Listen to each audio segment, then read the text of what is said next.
문재인은 적군의 수장을 비밀리에 만났기 때문에 이것은 비밀회동이라고 합니다. 또는 비밀접촉이라고 합니다. 그리고 그 내용에 따라서 비밀야합입니다. 그리고 김정은과 문재인이 만났을 때 대개 문재인이 그러죠. 뭐 남북 정상회담이라고. 자, 그럼 그것이 남북 정상회담이 되려면 그 조건이 뭐냐? 둘이 만나고 난 다음에 공동 합의문 내지는 공동 발표문을 그 즉석에서 해야 했던 겁니다. 그런데 그거 하지 않았어요. 하루 지나서 했습니다. 왜 하루 지나서 했냐? 저 자리에 앉아서 한 진짜 얘기를 숨기기 위해서입니다. 저 자리에서 앉았던 이야기를 솔직하게 다 얘기할 수 있는 내용이었다면 굳이 하루 뒤로 미룰 게 없죠. 그리고 그 어느 나라에서든지 정상들끼리 만나서 회담을 하면은 회담이 끝나자마자 기자들을 모아놓고 발표문을 합니다. 예외 없이 다 그렇게 해왔습니다. 왜 문재인과 김정은만 예외로 이렇게 합니까?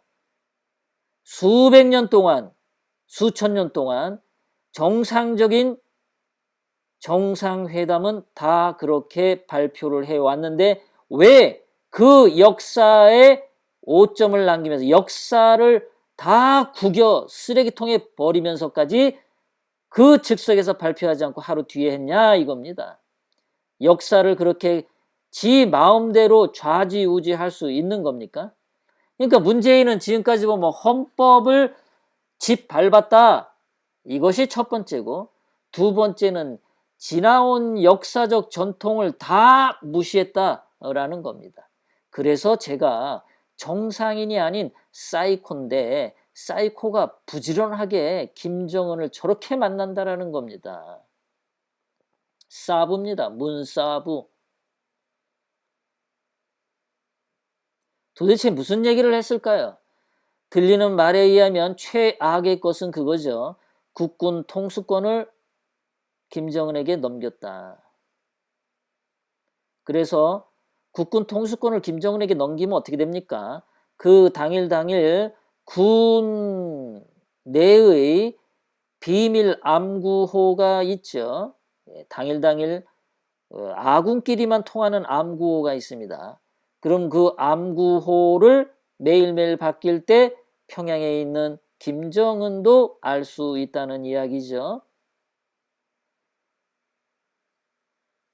소설을 쓰는 겁니다. 국군 통수권을 넘겼다라는 가정하에, 그러면 국군 통수권을 넘기지 않았다 그러면 뭐 또 디스켓 USB나 이런 거 뭔가 서류를 넘겼을 텐데 그 서류에 예를 들어서 대한민국 뭐 국방부에 있는 대한민국 국군이 사용하는 모든 컴퓨터에 비밀번호 그거 적어주면은 끝나는 거 아닙니까?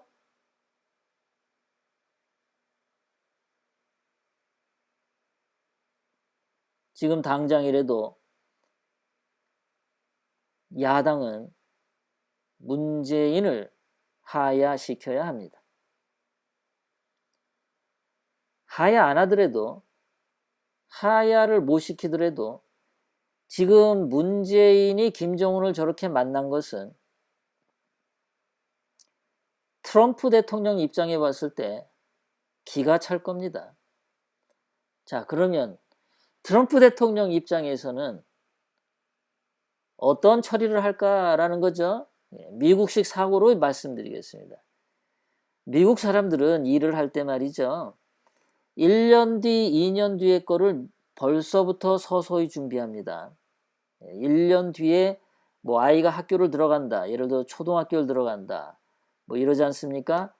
그러면은 한 1, 2년 전부터 대기자 명단에 넣거나 뭘 그런 것들을 해요. 쭉 대기자 명단에 넣고 좀 돈 많은 사람들이 좋은 유치원에 가려면은 뭐 어떤 경우는 심지어 태어나고 나서 뭐 금방 그 예비자 후보를 넣는다고 하죠.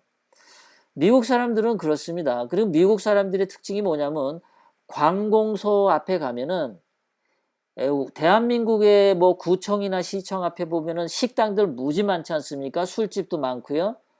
법원 앞에도 그렇고.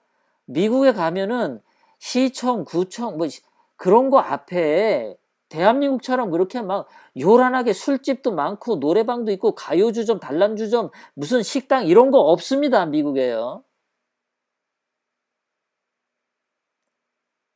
제가 미국에서 놀란 게 그런 겁니다. 근데 한국은 늘 관공서 앞에 보면은 술집, 뭐 단란주점, 노래방 더럽게 많죠. 왜 그러냐면 미국은 관공서에 자기가 무슨 업무 처리를 할 때 되게 우편 처리를 많이 합니다. 자기가 그냥 운전하고 가서 직접 이렇게 서류 접수하는 경우도 있긴 있지만 대개는 우편으로 처리하는 게 많아요. 그 우편으로 보내고 우편을 전달받습니다. 그러니까 이 사람들이 무슨 일을 할 때 미리미리 합니다. 미리 한 몇 개월 뒤에 걸 미리미리 저기 편지 같은 거 보내서 하고 이래요. 무슨 전기요금 같은 거 낼 때도 수표 써가지고 봉투에 써가지고 봉투로 전달하고 그럽니다. 수표에 전기요금이요. 그러니까는 그 사람들은 무슨 업무 처리할 때 관공서 직원을 만날 일이 없어요. 그 뇌물이 주고받을 일이 없습니다.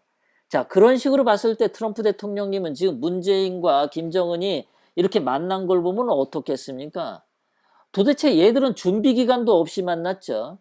자, 미국에서 문재인이 오자마자 24시간이 지나기도 전에 김정은과 만나요. 번갯불에 콩고 먹는 스타일이죠. 미국 사람들은 도저히 이런 일을 할 수가 없어요. 이거는 한국 사람도 이거는 이해가 안 가요. 제가 생각할 때도 이건 너무나 이해가 안 되는 짓을 한 거예요. 정상 범위에서 넘어선 거예요. 자, 그러면 트럼프 대통령 봤을 때 이게 뭡니까? 헐, 이렇게 했죠, 헐. 대개는 침묵을 합니다. 분노가 솟구치는데, 분노를 하지 않고 속으로 이렇게 생각합니다. 뭐야, 저 새끼들. 저 새끼들이 저거 장난치나? 니들이 그랬다 이거지? 한번 해봐. 한번 해봐, 니들. 그랬어? 해봐. 지켜봅니다. 지켜보는데 플랜은 다 짜져 있는 거죠. 그 전부터 있던 플랜. 북한에 대해서 계속 옥죄고 억압하고 뭔가 통제하고 제재하고 아무것도 안 줍니다. 계속 옥죄할 겁니다. 김정은이가 자꾸 문재인을 만나는 것도 지가 김정은이가 살 수가 없으니까 문재인이 자꾸 만나는 거죠. 문재인도 김정은 자꾸 만나는 게 지가 가만히 있으면 죽을 것 같으니까는 김정은이 자꾸 만나는 거거든요. 그래서 뭐 6.13 지방선거 앞에 뭐 쇼를 해야 되지 않습니까? 자꾸 뭐 평화가 왔다는 쇼를 자꾸 해가지고 6.13 지방선거에 또 뭐 조작을 해가지고 더듬고 만진당 애들이 많이 이렇게 당선되게끔 만들려고 하겠죠. 분위기 띄워야 되죠. 그러니까 자꾸 무리수를 두는 건데요. 트럼프 대통령님은 저 두 놈 보고 네 새끼들은 죽었어 라고 결론을 내렸습니다. 네 새끼들은 확실히 죽었어. 확실히 니네들은 죽었어. 이 새끼들이 법과 절차도 안 지키고 거짓말을 밥 먹듯이 하고 그리고 지금 트럼프 대통령님이 문재인이가 지난주 수요일 날 목요일 날 미국에 갔을 때 트럼프 대통령이 분명히 얘기했지 않습니까? 야, 북한을 먼저 대한민국처럼 경제적으로 발전시켜. 그거에 미국이 전폭적으로 도와줄게. 오케이? 그래서 북한이 대한민국처럼 번영하고 잘 살게 되면 그때 그 한반도에서는 한국인들이 당신들이 통일을 하는 것은 당신들 책임이다 라고 분명히 가이드라인을 정해줬단 말입니다.